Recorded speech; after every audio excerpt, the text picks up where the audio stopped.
Hello, this is Mr. Hornsby 83 with Mr. Hornsby 83 Review, and this will be my last video review of the new Trunks arc. I will be doing written reviews of it from here on in,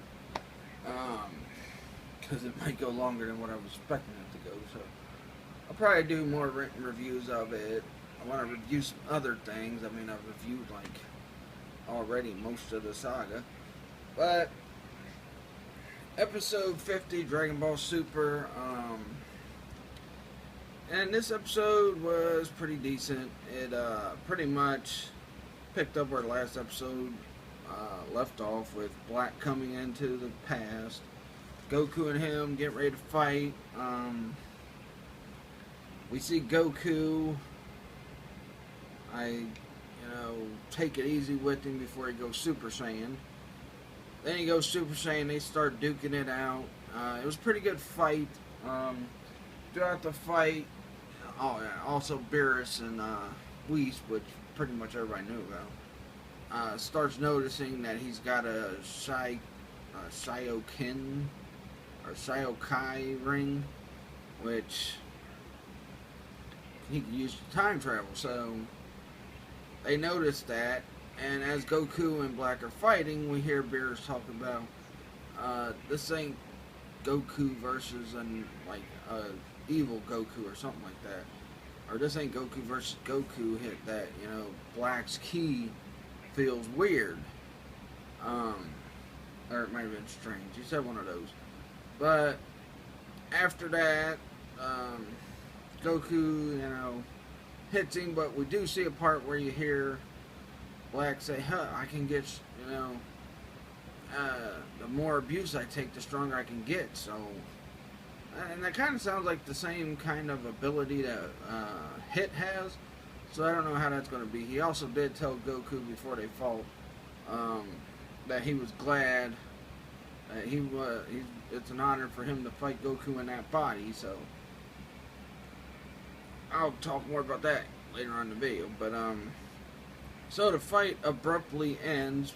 Well, during the fight, this ki or whatever keeps jumping out and going back into the future of Black, and eventually it leads to Black going back into time. But before he goes back into the future, he blasts the time machine, because during his and Goku's fight, it knocks the time machine over, and right before he goes back into the future, he just blasts it. Then we get Goku and them talking. They're talking to Beerus and Whis, and then Trunks is asking if there's any way Beerus and them can help him or can give him a ring so he can go back. And Beerus, he's like, you and this Black are troublesome and shouldn't do nothing. Shouldn't help you because you shouldn't manipulate. Well, because Beerus was kind of happy the time machine got destroyed, because now future Trunks can't manipulate time. So while he's looking at the machine, him and the current version, which is Kid Trunks, are sitting there standing together looking at it, and Kid Trunks is kind of upset. And, future Trunks is freaking mad, and he's hitting the ground. He's upset. He's like, how am I going to get back to my world and save the rest of the people that are there? And Bulma goes into Capsule Court, starts, trashing through everything, and she finds the time machine that Cell took back to his timeline. So I don't know how that's going to play out. I think it's just going to be like, oh, well, they might make some modifications to it to get it back to the current timeline that, future Trunks is dealing with in his time.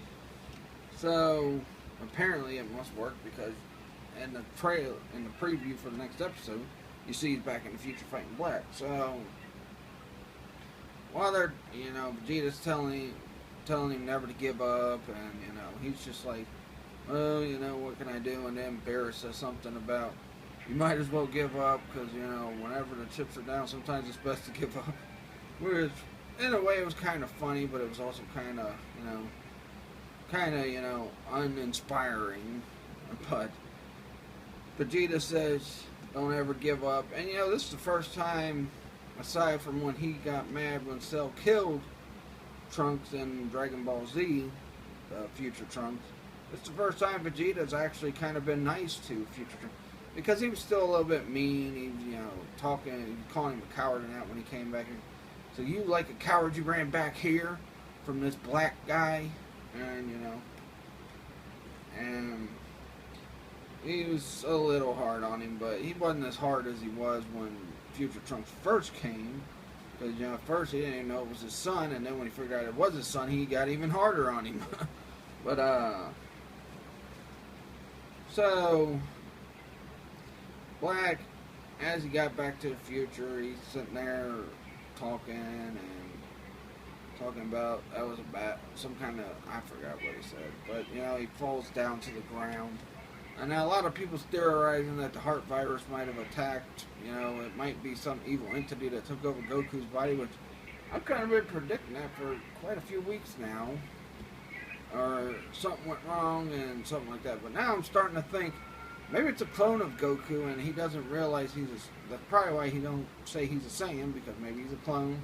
It could be a dark entity taking over Goku's body or whatnot. Maybe a Tuffle. Who knows? We'll have to wait and see. Maybe it's baby. Because I don't know how much continuity they want GT to have with, the other stuff that Toriyama's done, because Toriyama had nothing to do with GT, so I don't know. We'll have to wait and see. I think episode 52 is supposed to be the one where we find out his origins, so who knows. But overall, it was a good episode. I'm looking forward. We kind of figured out the extent, and according to Vegeta and Goku's powers are, way higher than Black's. Maybe he might be even with Goku at Super Saiyan 3, but, Goku's got Super Saiyan God, Super Saiyan Blue, and all that, so, Vegeta or Goku could probably beat him, but maybe Black's hiding his true power. Maybe Black's stronger than what people are thinking there. Maybe if he did take over Goku's body and he, gets beat up real bad and he figures out how to tap into the Super Saiyan power, if it's Goku's body, maybe he's stronger than what you expect. But who knows? Because I believe when Goku died in Trunks' timeline, he was only Super Saiyan 1, so you never know. But right now, it's uncertain. I give this episode, it wasn't as good as the last couple, but it was still pretty good. I give this one, I guess I'll give it a 4 out of 5. Pretty good episode. I really like how they're, taking their time with this, pacing it perfectly, because the last couple major arcs was, the last 3 arcs, they went right into the fighting, and it lasted for, several, and then it ended, abruptly, no big, conclusion to it. You didn't get time to hate these characters enough, like with Frieza. Beerus, you kind of realized, if you've seen the movie anyway, he was going to turn out to be a comedy character, which he kind of is, but he's still kind of evil and kind of good, but I don't know. But that'll do it for this video. Starting tomorrow, I'm going to give this a try tomorrow. I'm going to try to do a Facebook Live on my fan page. I'm going to play the at-game system again, but it's going to be, I'm going to do Streets of Rage. I'm going to start retro first, then I'll go to current games. I mean, I'm not going, the next time I do it, if it's successful, I will probably do a current game, so. But that'll do it for this one. Please like this video, leave a comment, subscribe for more. I got plenty in store for this week. I'm going to be doing written reviews. I've got some good topic stuff coming up, which I kind of, gave you a hint of what my next topic video is going to be anyway. It's about all the theories for the next Star Wars main movie, as in episode 8, so please like this video, leave a comment, subscribe for more, follow me on my Facebook fan page, Mr. Hornsby 83 Topics. I'm not going to plug my Twitter no more because I'm really never on there, so, and plus, I like using my Facebook page too, because I can do written reviews on that. I can't utilize the Twitter thing for nothing but advertising, which I could advertise on Twitter more, but it didn't really work out. I get more people are like following my Facebook fan page and that. But yeah, now do it. Peace out.